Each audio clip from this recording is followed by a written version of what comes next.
ओम शांति। आज है 23 जुलाई 2021 की साकार मुरली। बाबा कहते, मीठे बच्चे, तुम्हें अपना चिंतन करना है, दूसरे का नहीं, क्योंकि ड्रामा अनुसार जो करेगा वह पाएगा। प्रश्न, त्रिकालदर्शी बनने से आत्मा को कौन सी स्मृति आई है? उत्तर, आत्मा को स्मृति आई, हम असुल मूल वतन के निवासी इस ड्रामा में पार्ट बजाने आए हैं। हमने मुख्य एक्टर बन 84 जन्मों का पार्ट बजाया। अभी बाप के सम्मुख है, फिर साथ में घर जाएंगे। पावन बनकर घर जाना है, फिर सुखधाम में आना है। ये सारा खेल भारत पर ही बना हुआ है। ये सारी स्मृति त्रिकालदर्शी बनने से आ गई। गीत मरना तेरी गली में। ओम शांति। ये गीत किसने गाया? बच्चों ने। क्या कहते हैं बच्चे? बाबा, अभी तो आपके गले का ही हार बनना है, ये शरीर तो यहाँ ही छोड़ देना है। बच्चे जानते हैं शांति धाम व निर्वाण धाम में बाप और हम बच्चे आत्माएं रहते हैं। अब बाप घड़ी घड़ी कहते हैं, अपने को आत्मा समझो, आत्मा निश्चय करो। तुम जानते हो हम आत्माएं बाप के साथ निर्वाण धाम में रहने वाले थे। फिर यह शरीर धारण कर 84 जन्मों का चक्र लगाया है। बच्चे जानते हैं हम बरोबर परम धाम के निवासी है। अब फिर बाबा आए हैं, तुम बैठे हो, देखते हो बाबा सामने बैठे हैं। यहाँ है लौकिक शरीर के संबंध। हम असुल आत्माएं थी, फिर लौकिक संबंध में सुख का और दुख का जीवन बिताया। अभी तुम आत्माएं त्रिकालदर्शी बनी हो। बाप भी तीनों कालों तीनों लोकों को जानने वाला है। तुम भी जानते हो नंबरवार पुरुषार्थ अनुसार पढ़ाई की याद तो रहनी चाहिए ना बच्चे।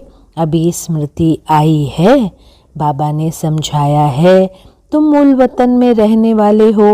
अभी तुम बाप दादा द्वारा त्रिकालदर्शी बने हो। तुम जानते हो इस ड्रामा के हम मुख्य एक्टर्स है। सारे ड्रामा का नॉलेज तुम्हारी बुद्धि में अब है। स्मृति आई है, हम आधा कल्प सुखधाम में रहते हैं, वहाँ रावण होता नहीं। हम आत्माएं पूरे 84 जन्मों का चक्र लगाती है। अभी बाप सम्मुख बैठे हैं, आपकी श्रीमत पर चल, हम आपके साथ चलेंगे।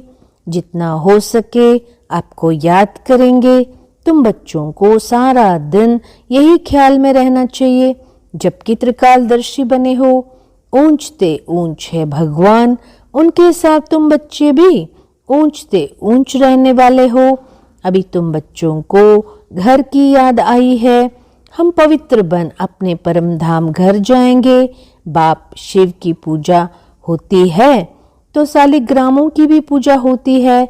बाप ही आकर आत्माओं को पावन बनाते हैं। आत्माओं को पवित्र बनाने वाला एक ही बाप है, और कोई बना न सके। अभी तुम सारे ड्रामा के खेल को जान चुके हो, समझते हो भारत पर ही खेल बना हुआ है। तो अब हम बच्चों को बाप सम्मुख बैठ समझाते हैं। हर एक जीव की आत्मा जानती है बाबा ज्ञान का सागर है। उसको भक्ति मार्ग में बुलाते आए हैं और प्रतिज्ञा करते आए हैं, बाबा आप आएंगे तो जरूर हम आपकी मत पर चलेंगे। ये कोई लौकिक संबंध की बात नहीं। तुमको देही अभिमानी बन यह ख्याल रखना है कि हमको बेहद के बाप की श्रीमत पर चलना है, उनका ही मानना है। वह तो बहुत सहज समझाते हैं। तुम्हारा अब तीसरा नेत्र ज्ञान का खुल गया है। ये ज्ञान तुमको यहाँ है। मूल वतन में बाप और बच्चे रहते हैं, वहाँ ये किसको पता नहीं रहता। अभी तुम बच्चों को बाप अपना अंत देते हैं, वही ज्ञान का सागर है। और कोई सत्संगों में ऐसे नहीं कहेंगे कि बाबा हम आत्माओं को पढ़ाते हैं। यह तुम जानते हो। घड़ी घड़ी तुमको कहना पड़ता है देही अभिमानी बनो। आत्मा इस ड्रामा में एक्टर है, पार्ट बजाती है। हम आत्मा ने झूला लिया है, वह एक्टर्स कपड़े बदलते हैं।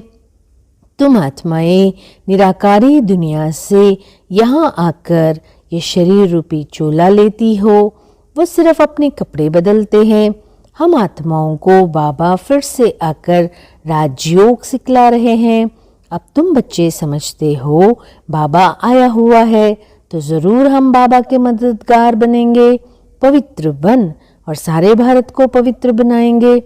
हमको श्रीमत पर ही चलना है। श्रीमत कहती है बाप को याद करना है, जो करेंगे वो पाएंगे। सब तो नहीं आकर पुरुषार्थ करेंगे, जिन्होंने कल पहले पुरुषार्थ किया है वही करेंगे। अभी वापस जाना है, इसलिए पुरुषार्थ कर पवित्र जरूर बनना है। हम ऊपर मूल वतन में रहने वाले हैं। पहले पहले हम स्वर्ग में आए थे, फिर सीढ़ी नीचे उतरते आए।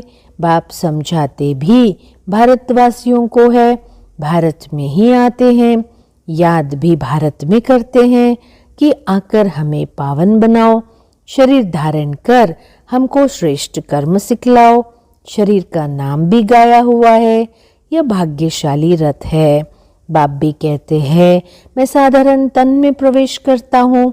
आगे भी कहा था तुम बच्चों को स्मृति आई है।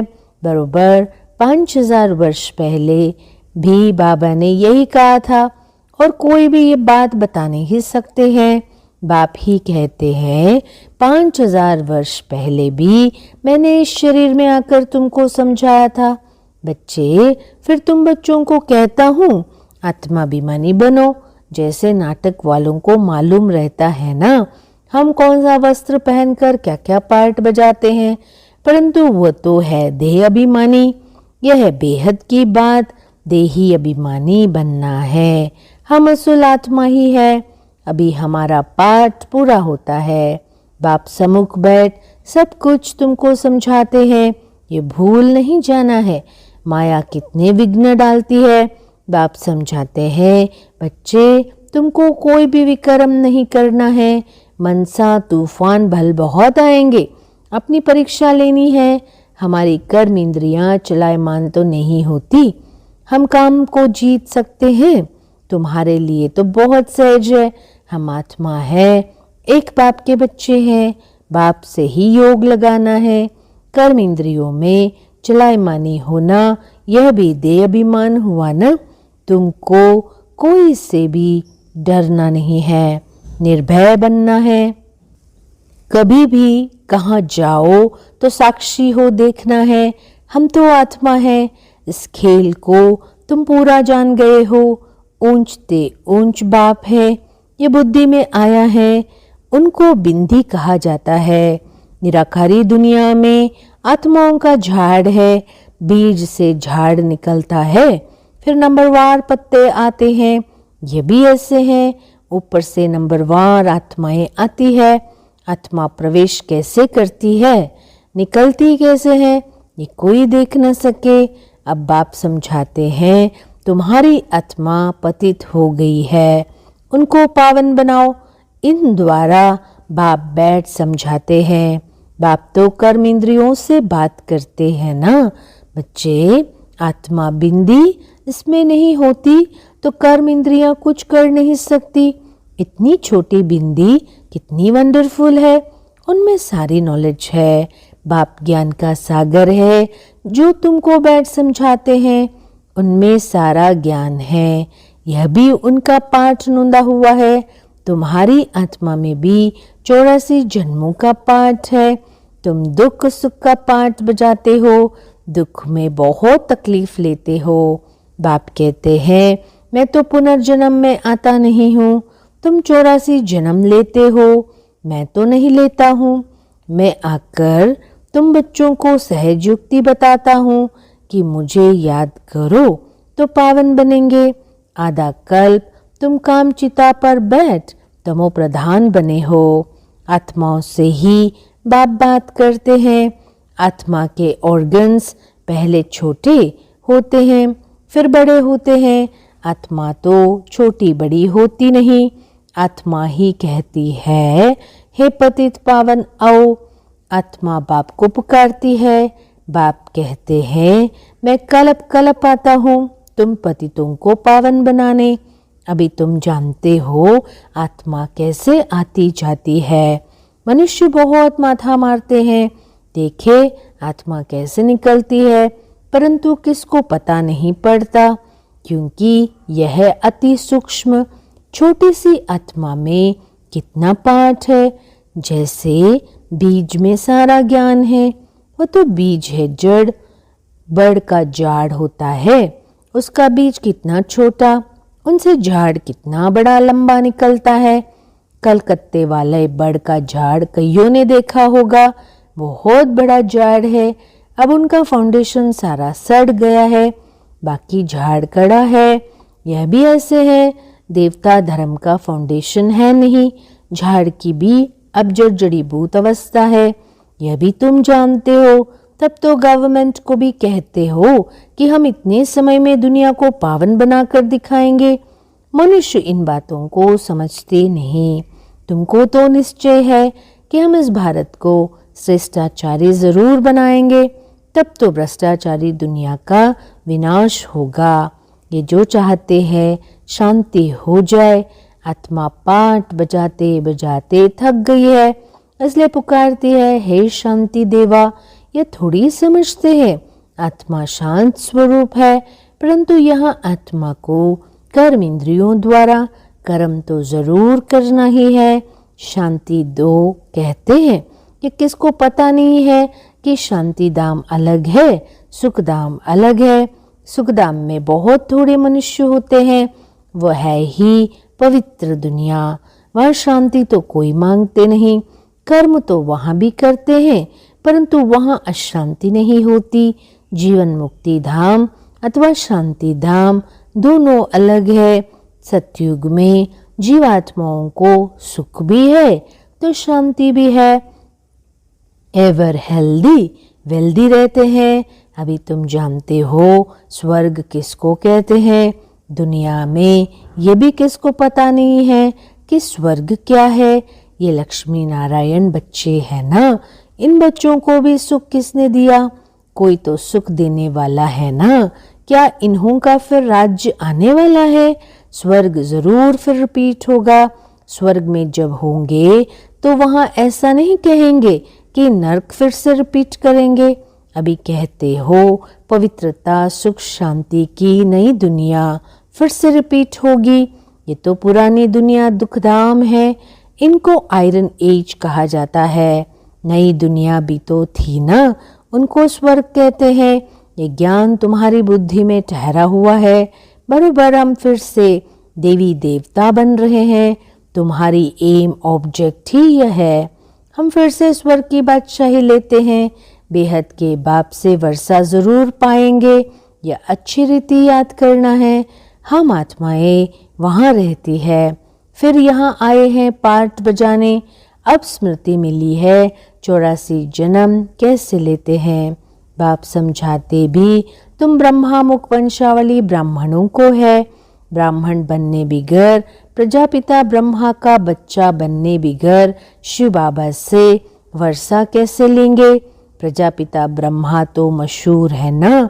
ब्रह्मा द्वारा नई दुनिया की स्थापना करते हैं, तो नई दुनिया का राज्य भी जरूर उन्हों को मिला होगा। 5000 वर्ष पहले भी ब्रह्मा द्वारा विष्णुपुरी की स्थापना की थी। अब फिर रिपीट होगा, उसके लिए तुम तैयारी कर रहे हो। कई बच्चे पूछते हैं ड्रामा को बड़ा माने और पुरुषार्थ को बड़ा माने। समझाया जाता है पुरुषार्थ तो जरूर करना ही है। पुरुषार्थ बिगर प्रारब्ध कैसे मिलेगी? पूरा पुरुषार्थ करना है। कोई अच्छी रीति पुरुषार्थ करते हैं तो समझाया जाता है ड्रामा अनुसार इनका पुरुषार्थ अच्छा चलता है, पद भी अच्छा पाएंगे। बच्चे, उनका पुरुषार्थ बहुत तीव्र चलता है, फिर चलते चलते कोई का कम पद भी हो जाता है। ब्राह्मणियां जानती है, ब्राह्मणियों के पास आने वाले भी जानते हैं, फलाना बहुत अच्छा चलता था, आजकल आते नहीं हैं। कहते हैं हमारी बुद्धि में पता नहीं क्यों नहीं बैठता है, बाबा को हम याद ही नहीं कर सकते हैं, बस हम नहीं चल सकेंगे, बड़ी मंजिल है, ऐसे ऐसे लिख देते हैं। मूल बात है ही निर्विकारी बनना, विकारों को छोड़ना बड़ा मुश्किल है। तुम जानते हो, ड्रामा प्लान अनुसार कल्प पहले मिसल इनकी ऐसी अवस्था चली आ रही है। अच्छा, मीठे मीठे सिकी लदे बच्चों प्रति माता पिता बाप दादा का याद प्यार और गुड मॉर्निंग। रूहानी बाप की रूहानी बच्चों को नमस्ते। रूहानी बच्चों की रूहानी बाप को नमस्ते। धारणा के लिए मुख्य सार। पहला, इस बेहद के खेल को साक्षी हो देखना है, कोई से भी डरना नहीं है। निर्भय बनने के लिए मैं आत्मा हूँ, ये पाठ पक्का करना है। दूसरा, अपनी जांच करके स्वयं की परीक्षा लेनी है कि कोई भी कर्म इंद्रिय चलायमान तो नहीं होती है, काम विकार पर विजय पाई है, देही अभिमानी कहाँ तक बने हैं। वरदान, बाबा कहते मीठे बच्चे, कंबाइंड स्वरूप की स्मृति और पोजीशन के नशे द्वारा कल्प कल्प के अधिकारी भव। मैं और मेरा बाबा इस स्मृति में कंबाइंड रहो तथा यह श्रेष्ठ पोजीशन सदा स्मृति में रहे कि हम आज ब्राह्मण हैं, कल देवता बनेंगे।